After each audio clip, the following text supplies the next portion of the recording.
Assalamualaikum warahmatullahi wabarakatuh.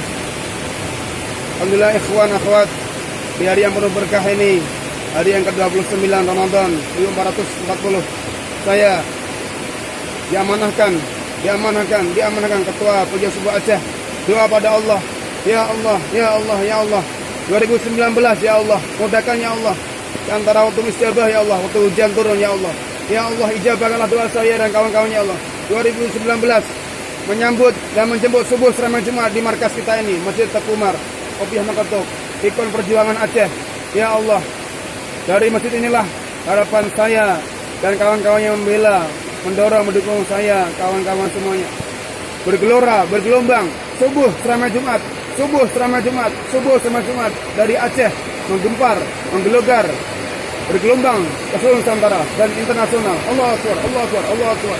Assalamualaikum warahmatullahi wabarakatuh.